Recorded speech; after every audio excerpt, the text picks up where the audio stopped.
ನಟ ನಿರ್ದೇಶಕ ದಿವಂಗತ ಗುರುಪ್ರಸಾದ್ ಅವರ ಕೊನೆಯ ಸಿನಿಮಾ ಮಂಜುನಾಥ 2 ನಾಳೆ ರಿಲೀಸ್ ಆಗಬೇಕಿತ್ತು.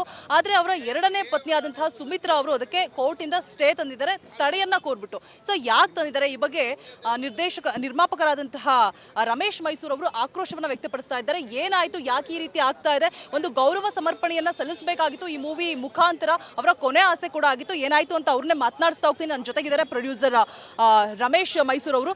ಸರ್, ಏನಕ್ಕಾಗಿ ಸ್ಟೇ ತಂದಿದ್ದಾರೆ? ಫಸ್ಟ್ ಆಫ್ ಆಲ್ ಅವರು ಸಪೋರ್ಟ್ ಮಾಡಬೇಕಿತ್ತು ಸಿನಿಮಾಗೆ ಅಂತ ನಮಗೆ ಅನ್ಸುತ್ತೆ. ಸೊ ಯಾಕೆ, ಏನಾಯ್ತು? ಅಂದರೆ ಅವ್ರ ಗಂಡನ ಮೇಲೆ ಅವ್ರಿಗೆ ನಂಬಿಕೆ ಇಲ್ಲ ಅಂತ ಅನ್ನಂಗಾಯ್ತು. ಯಾಕೆಂದರೆ ಲಾಭ ಬರಲ್ಲ ಅಂತ ಮೊದಲೇ ಡಿಸೈಡ್ ಮಾಡ್ಕೊಂಡಿದ್ದಾರೆ, ಏನೋ ಗೊತ್ತಿಲ್ಲ. ನೆನ್ನೆ ಸ್ಟೇ ಬಂದಾಗ ನನ್ನ ವೈಫ್ ಅಂದ್ಲು, ರೀ ಸಿನಿಮಾ ರಿಲೀಸೇ ಮಾಡೋದು ಬೇಡ, ಅದರಿಂದ ನೀವು ಏನು ಬಂದರೂ ಅಷ್ಟೇ ಬರದೇ ಇದ್ರು ಅಷ್ಟೇ, ನೀವೇನು ಕಳ್ಕೊಳ್ಳೋದೇನಿಲ್ಲ ಅಂದರು. ನಾನು ಒಬ್ಬನೇ ಏನಾದ್ರು ದುಡ್ಡು ಹಾಕಿದರೆ ಖಂಡಿತವಾಗ್ಲೂ ಸ್ಟಾಪ್ ಮಾಡಿಬಿಡ್ತಾ ಇದೆ. ಪಾಪ ಬೇರೆಯವರು ದುಡ್ಡು ಹಾಕಿರೋದ್ರಿಂದ ಅವ್ರ ಶ್ರಮಕ್ಕೆ ಅವ್ರ ದುಡ್ಡಿಗೆ ಬೆಲೆ ಕೊಡಬೇಕು ಅಂದ್ಬಿಟ್ಟು ನಾನು ಬಂದು ಪುನಃ ಕೋರ್ಟಲ್ಲಿ ಬಂದು ನಿಂತ್ಕೊಂಡಿದ್ದೆ. ಇಲ್ಲಾಂದರೆ ಸಿನಿಮಾನೇ ರಿಲೀಸ್ ಮಾಡಲ್ಲ ಅಂದ್ಬಿಟ್ಟು ಸ್ಟಾಪೇ ಮಾಡಿಬಿಡ್ತಾ ಇದ್ದೆ. ಇನ್ನು ಸಾಂಗ್ ರಿಲೀಸ್ ಆದಾಗ ಮಗು ಬಂದ್ಬಿಟ್ಟು ಹೂಗುಚ್ಚ ಎಲ್ಲ ನೀಡಿದ್ದು ಕೂಡ.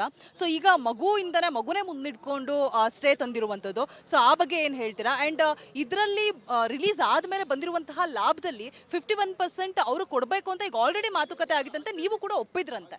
ಹೌದು ಸ್ಟೇಜಲ್ಲೇ ಹೇಳಿದೆ ನಾನು 51% ಕೊಡ್ತೀನಿ ಅಂದ್ಬಿಟ್ಟು. ಬಟ್ ಮಾತಕ್ಕೆ ತಪ್ತಾರೆ ಅಂತ ನಮಗೂ ಗೊತ್ತಿಲ್ಲ. ಈ ಥರ ನಾವೆಲ್ಲ ನಮ್ಮ ಕ್ಯಾರೆಕ್ಟರ್ ಅಲ್ಲ, ಆಮೇಲೆ ನಮ್ಮ ಸುತ್ತಮುತ್ತ ಎಲ್ಲರೂ ಒಳ್ಳೆಯವರೇ ಇದ್ದಾರೆ, ಅವ್ರ ಸುತ್ತಮುತ್ತ ಬರೀ ನೆಗೆಟಿವ್ ಇರೋರೇ ಇರೋದ್ರಿಂದ ಆ ಥರ ಡಿಸೈಡ್ ಮಾಡ್ಕೊಂಡಿದ್ರು. ಆಮೇಲೆ ದುಡ್ಡು ಬರಲ್ಲ ಅನ್ನೋದೇ ಮೈಂಡಲ್ಲಿ ಕೂತಿತ್ತು ಏನೋ ಅನಿಸುತ್ತೆ. ನಾವು ಮಾತಕ್ಕೆ ತಪ್ಪೋದು ಇಲ್ಲ, ಆ ಥರ ಕ್ಯಾರೆಕ್ಟ್ರು ಅಲ್ಲ ನಮ್ಮದು. ಈಗಲೂ ಅಷ್ಟೇ, ಅವ್ರು ಏನೇ ಮಾಡಿದ್ರು ಲಾಭ ಬಂದರೆ ಅಟ್ ಪ್ರೆಸೆಂಟ್ ಈಗಲೂ ಕೊಡ್ತೀವಿ, ಲಾಭ ಬರಲಿಲ್ಲ ಅಂದರೆ ಕೊಡಲ್ಲ ಅಂತಲೇ ಹೇಳಿದ್ದು ನಾವು ಅವ್ರಿಗೆ. ಯಾಕೆಂದ್ರೆ ಈಗ ನಾನು ದುಡ್ಡು ಖರ್ಚು ಮಾಡಿದ್ದೀನಿ, ಫಸ್ಟ್ ಆ ದುಡ್ಡು ಬರಬೇಕಲ್ವ ಮೇಡಮ್. ಮೊದಲು ಗುರುಪ್ರಸಾದ್ ಅವ್ರಿಗೆ ಮೊದಲು ಏನು ಕೊಟ್ಟಿದ್ದೀವಿ ಅದನ್ನು ಬೇರೆ, ಅವ್ರು ಸತ್ತ ಮೇಲೆ ಏನು ಖರ್ಚು ಮಾಡಿದ್ದೀನಿ ಆ ದುಡ್ಡು ಫಸ್ಟ್ ತೊಗೋತೀನಿ ಅಂತ ನಾನು ಹೇಳಿದ್ದು. ಅದರಲ್ಲಿ ನಾನೇನು ಎಷ್ಟೋ ತೊಗೋತೀನಿ ಒಂದಿದ್ದಲ್ಲ. ಈಗ ಅಪ್ಪಿತಪ್ಪಿ ನಷ್ಟ ಆದರೆ ಈಗೇನು ಖರ್ಚು ಮಾಡಿದ್ದೀನಿ ಅದು ನಾನು ಒಬ್ಬನಿಗೆ ನಷ್ಟ ಆಗುತ್ತೆ. ಲಾಭ ಬಂದಿದ್ರಲ್ಲಿ ಎಲ್ರಿಗೂ ಕೊಡ್ತೀನಿ. ಇದು ನಾನೇನು ಸ್ವಾರ್ಥದಿಂದ ಮಾಡಿದ್ದಲ್ಲ ಇದು. ಆದರೂ ಇಷ್ಟು ನಿಸ್ವಾರ್ಥದಿಂದ ಇರೋರಿಗೇ ಇಷ್ಟು ತೊಂದರೆ ಕೊಡ್ತಾರೆ ಅಂದರೆ ಬೇರೆಯವ್ರಿಗೆಲ್ಲರಿಗೂ ಯಾವ ಮಟ್ಟಕ್ಕೆ ತೊಂದರೆ ಕೊಡ್ತಾರೆ ಅಂತ ಯೋಚನೆ ಮಾಡಬೇಕಷ್ಟೆ. ಇನ್ನೊಂದು ಆಡಿಯೋ ನಾನು ಕೇಳಿಸ್ಕೊಂಡೆ. ಸೊ ಆಡಿಯೋದಲ್ಲಿ ಮಾತನಾಡಿದ್ದು ಕಾನ್ವರ್ಸೇಷನ್ಸ್ ಅಂದರೆ ಅವರು ಬಿಫೋರ್ ಸುಸೈಡ್ ಮಾಡೋಕ್ಕಿಂತ ಮುಂಚೆ ಸಿಕ್ಕಿರುವಂತಹ ಆಡಿಯೋ. ಸೊ ಆಡಿಯೋ ಕೇಳಿಸ್ಕೊಳ್ತಾ ಹೋದಾಗ ಇವರು ಅವರ ಧರ್ಮಪತ್ನಿನೇನಾ ಅನ್ನುವಂಥ ಒಂದು ಪ್ರಶ್ನೆ ಮೂಡುತ್ತೆ. ಹಾಗೆ ಅವರಿಬ್ಬರು ಮಧ್ಯೆ ಮನಸ್ತಾಪ ಏನಾದರೂ ಇತ್ತಾ ಅಂತ ಅನ್ಸುತ್ತೆ. ಸೊ ಆಡಿಯೋ ನೀವು ಕೇಳಿಸ್ಕೊಂಡಿದ್ದೀರಾ? ಸೊ ಏನು ಅಭಿಪ್ರಾಯ ವ್ಯಕ್ತಪಡಿಸ್ತೀರಾ? ಅಂದರೆ ಕಷ್ಟ ಬಂದಾಗ ದೂರ ಹೋಗೋದು, ಏನೋ ಒಂದು ಲಾಭ ಅವರಿಂದ ಏನೋ ಬರುತ್ತೆ ಅಂದರೆ ನಾನು ಹೆಂಡ್ತಿ ಅಂತ ಹೇಳ್ಕೊಂಡು ಮುಂದೆ ಬರೋದು, ಇದು ಅವ್ರ ನೈತಿಕತೆನ ಅವರೇ ಪ್ರಶ್ನೆ ಮಾಡ್ಕೋಬೇಕು ಅಷ್ಟೇ. ಅವರು ಲಾಭಕ್ಕಾಗಿ ದುಡ್ಡಿಗಾಗಿ ಅಷ್ಟೇ ಮುಂದೆ ಬರ್ತಿದ್ದಾರೆ ಅಂತ ನೀವು ಹೇಳ್ತಾ ಇದ್ದೀವಿ. ನೀವು ಆಡಿಯೋದ್ರಲ್ಲಿ ಕೇಳಿದ್ರೆ ನಾನು ಹೇಳಿರೋದಲ್ಲ, ಆಡಿಯೋದ್ರಲ್ಲಿ ನೀವು ಕೇಳಿದ್ರೆ ಗುರುಪ್ರಸಾದ್ ಅವ್ರು ಹೇಳಿರೋದೇ ಗೊತ್ತಾಗುತ್ತೆ. ನಾನು ಅವ್ರ ಜೊತೆ ಏನು ಒಂದು 5 ನಿಮಿಷ ಮಾತಾಡಿರ್ಬೋದು, ಅವ್ರ ಸ್ವಭಾವ ಏನು ಅಂತ ನನಗೆ ಗೊತ್ತಿಲ್ಲ. ಅವ್ರ ಜೊತೆ ಈ ಜೀವನ ಮಾಡಿರೋರು ಮಾತಾಡಿರೋದು ಕೇಳಿಸ್ಕೊಂಡ್ರೆ ಅವರೇ ಡಿಸೈಡ್ ಮಾಡಲಿ. ನಾವು ಮಾತಾಡಿ ನಾವು ಯಾಕೆ ಕೆಟ್ಟವ್ರಾಗಬೇಕು ಅಷ್ಟೇ. ಇನ್ನು ರಮೇಶ್ ಅವರೇ, ಇದು ಎಲ್ರಿಗೂ ಗೊತ್ತಿರುವಂತಹ ವಿಚಾರ, ಆದರೂ ಇನ್ನೊಮ್ಮೆ ಕೇಳ್ತಾ ಇದ್ದೀನಿ. 40 lakhs ಆಲ್ರೆಡಿ ಅವ್ರು ತಗೊಂಡಿದ್ದಾರೆ ಗುರುಪ್ರಸಾದ್ ಅವರು ಅನ್ನುವಂತಹ ಮಾಹಿತಿ ಇತ್ತು. ಅದ್ರ ಜೊತೆಗೆ ಏನು ಕ್ಲಿಪ್ಸ್ ಇತ್ತು, ವಿಡಿಯೋ ಕ್ಲಿಪ್ಸು, ಫುಟೇಜಸ್ ಏನಿತ್ತು ಸಿನಿಮಾದು, ಅದನ್ನ ಸೇಲ್ ಮಾಡಿದ್ರು, ಆಡಿಯೋ ರೆಕಾರ್ಡ್ಸ್ನೆಲ್ಲ. ಅದಾದ್ಮೇಲೆ ಫುಟೇಜಸ್ನೆಲ್ಲ ಡಿಲೀಟ್ ಮಾಡಿದ್ರು ಅಂತ. ಯಾಕೆ ಹಾಗೆ ಮಾಡಿರ್ಬೋದು? ಮತ್ತೆ ನೀವು ಅದನ್ನ ಎಲ್ಲ ನಮ್ಗೆ ಇನ್ನೊಂದು ಶಾಕ್ ಏನಾಯಿತು ಅಂದರೆ, ಯಾರಿಗೂ ಇನ್ಫಾರ್ಮ್ ಮಾಡ್ದೇನೆ A2 ಮ್ಯೂಸಿಕ್ಗೆ ಸಾಂಗ್ನ ಅವರೊಬ್ಬರೇ ಸೇಲ್ ಮಾಡಿ ಅವ್ರ ಅಕೌಂಟ್ಗೆ ದುಡ್ಡು ಹಾಕ್ಸ್ಕೊಂಡಿದ್ರು. ಇದೆಲ್ಲ ಆದಮೇಲೆ ನಮ್ಮ ಮ್ಯೂಸಿಕ್ ಅವ್ರ ಹತ್ರ ಸಾಂಗ್ ಕೊಡ್ತೀವಿ, ಏನು ರೇಟ್ ಕೊಡ್ತೀರಾ ಅಂದಾಗ, ಇಲ್ಲ ಸರ್ ಆಲ್ರೆಡಿ ಸೇಲ್ ಆಗಿದೆ ನೋಡಿ ಅಂದ್ಬಿಟ್ಟು ರಿಪೋರ್ಟ್ ಎಲ್ಲ ಕೊಟ್ಟರು. ನಾವು ಹೇಳ್ಬೋದಿತ್ತು, ಇಲ್ಲ ಅವರು ಮಾಡಿರೋದು ನಮಗೂ ಅದಕ್ಕೂ ಸಂಬಂಧ ಇಲ್ಲ, ಈಗ ಹೊಸ ಪ್ರೊಡ್ಯೂಸರ್ ನನಗೆ ಕೊಟ್ಟರೆ ದುಡ್ಡು ಕೊಟ್ಟರೆ ನಾನು ಕೊಡ್ತೀನಿ ಅಂತ ಹೇಳ್ಬೋದಿತ್ತು. ಆದರೆ ಒಬ್ಬ ವ್ಯಕ್ತಿ ಸತ್ತೋಗ ತಕ್ಷಣ ಅವ್ರ ಮಾತು ಸಾಯಲ್ಲ ಅಲ್ವಾ, ಆ ಕಾರಣಕ್ಕೆ ಇಲ್ಲ ಸರ್ ಅವ್ರು ಬದುಕಿದಾಗ ಏನು ಅಂದಿದ್ರು ಅದಕ್ಕೆ ನಾವು ನಾವು ನಿಮ್ಮ ಹತ್ರ ಏನೂ ಎಕ್ಸ್ಟ್ರಾ ಕೇಳಲ್ಲ, ಕೊಡ್ತೀವಿ ಅಂತ ಹೇಳ್ಬಿಟ್ಟು A2 ಮ್ಯೂಸಿಕ್ ನಾವು ಕೊಟ್ವಿ. ₹1 ಏನು ಎಕ್ಸ್ಟ್ರಾ ಕೇಳಲೂ ಇಲ್ಲ ಅವ್ರ ಹತ್ರ. ಇನ್ನು ಫೈನಲಿ ರಮೇಶ್ ಅವರೇ, ನಾಳೆ ಸಿನಿಮಾ ರಿಲೀಸ್ ಆಗಬೇಕಿತ್ತು, ಸ್ಟೇ ಆರ್ಡರ್ ತಂದಿದ್ದಾರೆ. ರಿಲೀಸ್ ಆಗುತ್ತೆ, ಏನು ತೊಂದರೆ ಇಲ್ಲ, ರಿಲೀಸ್ ಆಗುತ್ತೆ, ಏನು ತೊಂದರೆ ಇಲ್ಲ.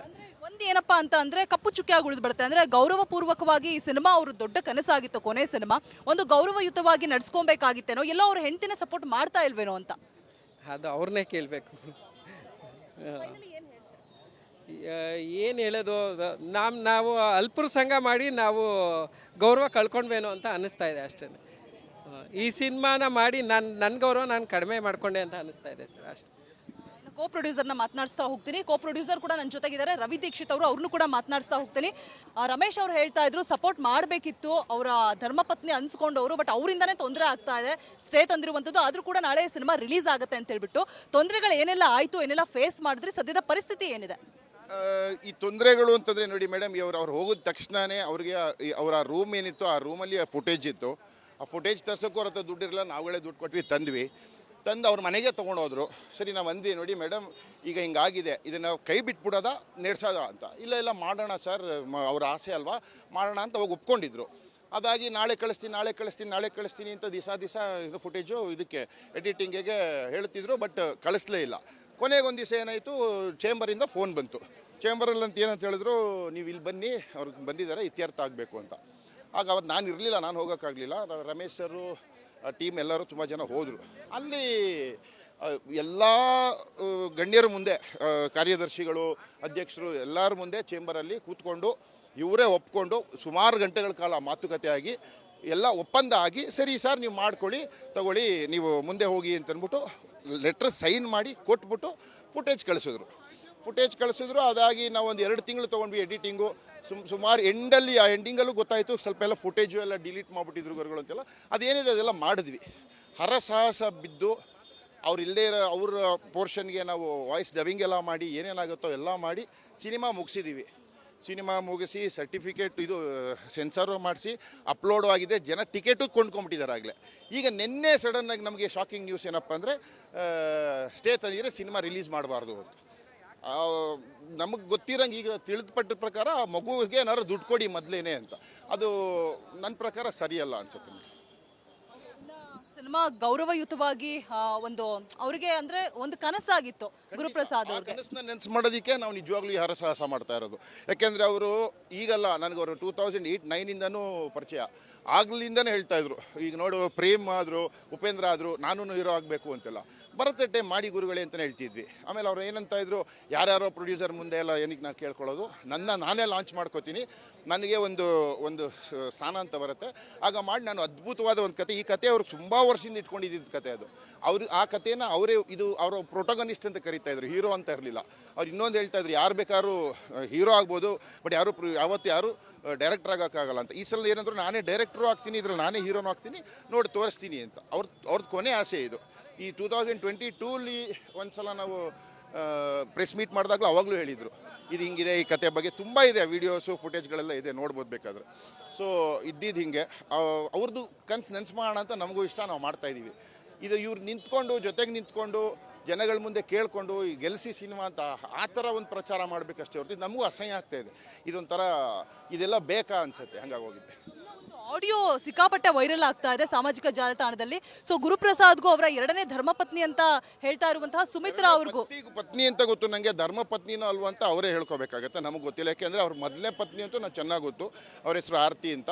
ಅವ್ರು ಈಗ ಡಿವೋರ್ಸ್ ಆಗಿದೆ ಅದು ಗೊತ್ತು. ಯಾವಾಗ ಡಿವೋರ್ಸ್ ಆಯಿತು ಅಂತ ಬೇಕಾದ್ರೆ ನೀವುಗಳು ಕೇಳ್ಕೊಬೋದು. ಮೊದಲೇ ಹೆಂಡತಿಯಿಂದ ಅವ್ರಿಗೆ ಪ್ರತಿಪದೆ ಅಂತ ಒಂದು ಒಳ್ಳೆ ಹುಡುಗಿ, ಅದೊಂದು 19-20 ವರ್ಷ ಇರ್ಬೋದು ಇವಾಗ ಅನ್ಸುತ್ತೆ. ಆ ಹುಡುಗಿನೂ ನಮ್ಗೆ ಗೊತ್ತಿತ್ತು. ಸಿನಿಮಾ ನಾಳೆ ಫೈನಲಿ ರಿಲೀಸ್ ಆಗುತ್ತೆ. ರಿಲೀಸ್ ಆಗಲೇಬೇಕು ಅಂತ ನಮ್ಮ ಒಂದು ಆಸೆ ಮೇಡಮ್. ಫೈನಲಿ ಏನು ಹೇಳ್ತೀರಾ? ಪ್ರಚಾರಕ್ಕಾಗಲಿ ಇಲ್ಲ ಇನ್ನೊಂದಕ್ಕಾಗಲಿ ದೇವರಾಣೆಗೂ ನಾವಂತೂ ಮಾಡ್ತಾ ಇಲ್ಲ. ಬಟ್ ನಾನು ಹೇಳ್ದಂಗೆ ಶೋಚನೀಯ ಏನಪ್ಪ ಅಂದರೆ, ಜೊತೆಗೆ ನಿಂತ್ಕೊಂಡು ಸಪೋರ್ಟ್ ಮಾಡೋದ್ರ ಬದಲು ಈ ಒಂಥರ ಕಾಲೆಳೆಯೋ ಕೆಲಸ ಮಾಡ್ತಾ ಇರೋದು ಬೇಜಾರಾಗುತ್ತೆ ಮೇಡಮ್.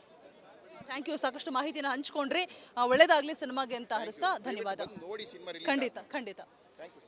ಇದಿಷ್ಟು ಕೋ ಪ್ರೊಡ್ಯೂಸರ್ ಆದಂತಹ ರವಿ ಅವರ ಮಾತಾಗಿತ್ತು. ಅದರ ಜೊತೆಗೆ ಪ್ರೊಡ್ಯೂಸರ್ ಆದಂತಹ ರಮೇಶ್ ಮೈಸೂರು ಅವರ ಮಾತಾಗಿತ್ತು ಅಂತ ಹೇಳ್ತಾ ಕ್ಯಾಮ್ರಾ ಪರ್ಸನ್ ಮಂಜುನಾಥ್ ಜೊತೆ ರೋಜಾ ಮನುಪಾಟೀಲ್, ರಿಪಬ್ಲಿಕ್ ಕನ್ನಡ, ಬೆಂಗಳೂರು.